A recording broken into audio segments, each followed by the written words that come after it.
香港人，来，香港人，光复香港 MY 时代革命，滚蛋，给他扔了，扔到那里去吧。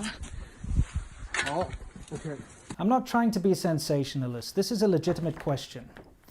Why shouldn't I burn this portrait of Mao Zedong?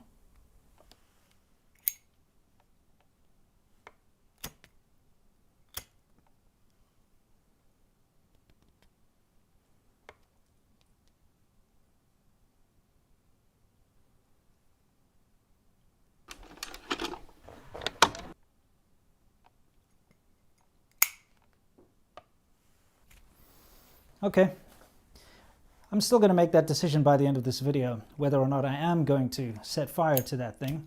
But we have to discuss, first of all, what this is all about.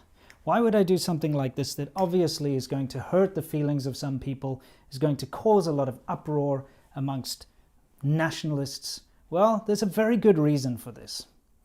Let's take a look at Mao Zedong and why he is still worshipped in China. It would be foolish to deny just what an impact this one man has had on China. In the beginning, in a more positive way, at least according to most Chinese people I speak to, he is responsible for the new China. He is the person who's responsible for creating the People's Republic of China and getting the Communist Party to take over and become the all-powerful leaders of the country. And this is something that's often used to basically tell everybody how great he is. China wouldn't exist the way it is today if it wasn't for him.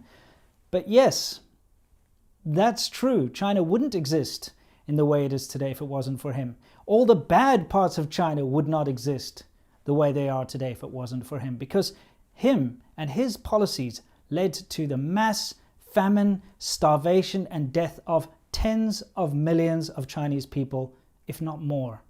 He is worse than Stalin and Hitler combined when it comes to just deaths and horrible, horrible sort of situations. Now, we can go through and we can do a character assassination of Mao if we want. I mean, it's very easy. I've got a lot of archival footage. There's a lot of historical documents that we can look at. We can just go and interview Chinese people who lived through the Great Leap Backward and the Cultural Devolution, the kind of people that were ratting their parents out to the government in order to curry favor with the Communist Party, the kind of people who were responsible for their teachers being beaten to death and being put through struggle sessions. It's all out there. We can do it. The fact that this man decided that killing all of the sparrows was a good idea. He made everybody go out and kill sparrows and beat drums and make sure they couldn't land, so they all died of, exhaustion, etc., etc., which of course, not having sparrows around allowed locusts to move in and resulted in terrible famines. Of course, it was too late when he realized, and he changed it from sparrows to bedbugs. Let's go kill bedbugs instead of sparrows. Well done. You've really made a great piece of progress right there. Same guy who has done terrible things, and there's a lot out there. Like I said, this is not a character assassination of this man. He's done it for himself, and anyone who wants to read up on Mao Zedong can freely do so in their spare time. But why is it that I'm threatening to burn this? Well, it's all about respect. I lived in China for 14.5 years.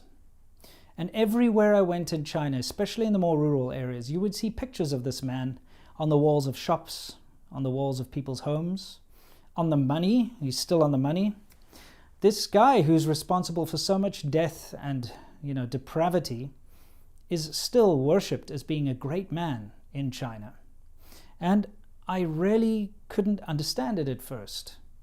You go out in the countryside and there you have a guy who has very proudly showing his Mao Zedong on the wall, or you're in a taxi and a taxi driver has a medallion of Mao Zedong hanging from the rearview mirror. And it's because the Communist Party is very good at brainwashing people. And I don't want to use this word brainwashing lightly. I know it's a very easy term to say, oh, people are brainwashed. I'm being legitimate here when saying that they're very good at engineering what people think from a very young age through education and through various different social programs. People still believe that if it wasn't for him, China wouldn't be the way it is. People still believe that he's a great man who maybe made a few small mistakes. And if you want to call a few small mistakes murdering millions of people, so be it. You could say the same about Hitler. You could say the same about Stalin. Oh, they're great men. They just made a few small mistakes. And that is the narrative inside of mainland China. Now, a lot of the times when you see people hanging these medallions and these things on their wall, I do believe some of it comes from a point of view of maybe just taking care of their own interests. Because if you're showing loyalty to the party, Mao Zedong being a big part of the Communist Party, and something that they cannot divorce from the Communist Party, if you have his portrait up on the wall, and especially him and Xi Jinping, you are protecting yourself and your family from a little bit of scrutiny. It's kind of like, oh no, look, we're on your side.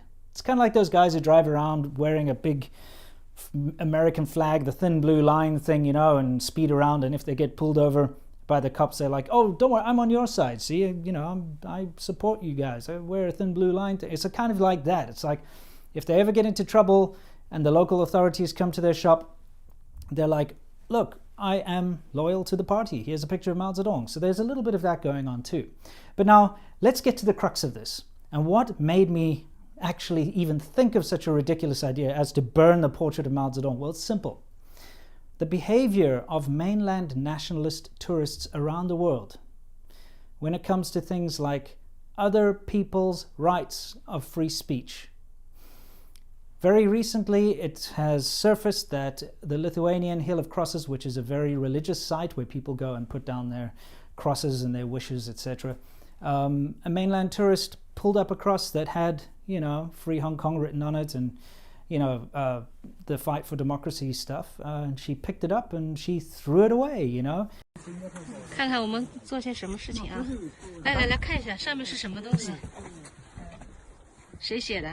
香港人来，香港人，光复香港， ，MY 时代革命，滚蛋，给他扔了，扔到那里去吧。好 ，OK。干了件好事。就是应该这样。我们祖国伟大。Very cheerfully saying, oh, our country is great. In Japan, mainland tourists have been caught taking down wishes from, you know, in Japanese culture, they've got that system where at the temples you can write a wish on either a piece of paper or on a wooden plaque, and you hang it up in a tree or you hang it up at a shrine. And that is, you know, your wish. Mainland tourists have been caught taking those down and throwing them in the trash. In places like Australia and Canada, mainland students and tourists have been caught tearing down Free Hong Kong or democracy type Lenin walls, destroying them and vandalizing them. You see, what I'm getting at here is that although I don't agree with Mao Zedong, in fact, I can't stand the man. I think he's an awful, awful tyrant.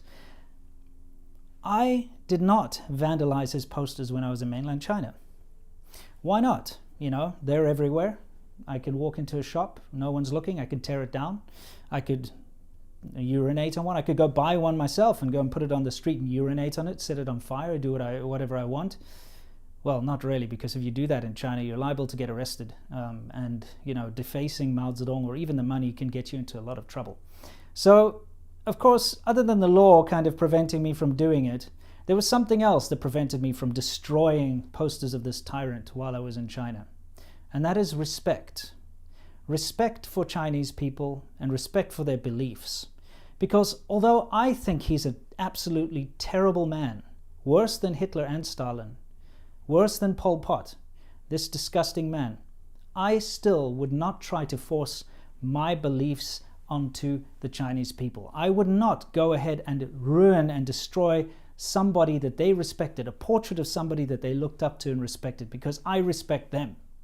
However, we are not seeing the same respect from the nationalist Chinese tourists and nationalist Chinese students who come to our countries. They are very happy to tear down anything that we believe in, our freedoms of speech, right? If you want to say that you believe in the democracy of Hong Kong, they don't care. They will vandalize and they will destroy your property because they think that they're doing what's right, because they don't agree with it. If you have a Taiwanese flag somewhere, they will tear it down.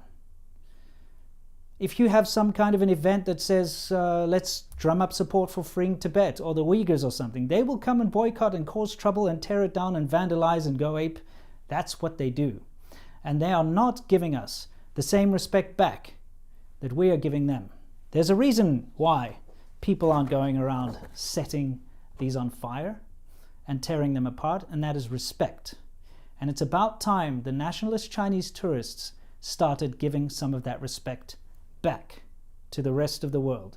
When you are traveling in Australia or Canada or the United States or South Africa or wherever it is you're traveling and you see something that you don't like, for instance, a poster saying, "Liberate Hong Kong, revolution of our times," or perhaps something saying, "Taiwan is an independent country," guess what?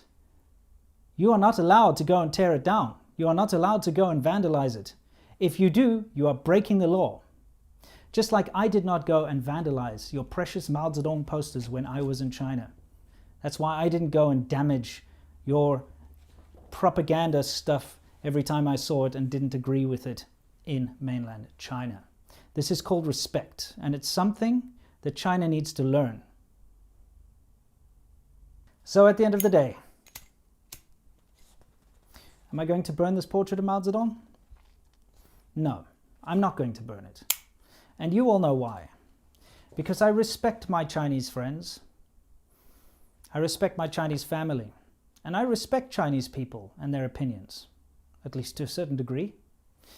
And while I do not agree with everything that this man stands for, and why, honestly, if I could have met him in real life, just like most people fantasize about, taking out Hitler if they met him in real life, that's something I would have done. At the end of the day, though, because I do respect my Chinese friends, family, and Chinese people, I will not burn this because it's distasteful. Because it shows a massive, massive lack of respect towards the Chinese people. And I would ask that you, if you're a Chinese person, show the same respect when you're overseas in other countries towards people's freedom of speech, towards people's posters, and towards people's, call it what you want, propaganda. You can call us brainwashed, it doesn't matter, call it whatever you want. But stop vandalizing Lenin walls. Stop vandalizing anything that you don't like. You cannot do that. Show us the same respect that we show you. That's it. And for those of you who are awesome, stay awesome. I'll see you next time, and the usual links will come up here. I'm not going to go give the Zippo lighter to my father-in-law because I've got absolutely no reason to have a lighter because I don't smoke. Just don't tell him what I did with it.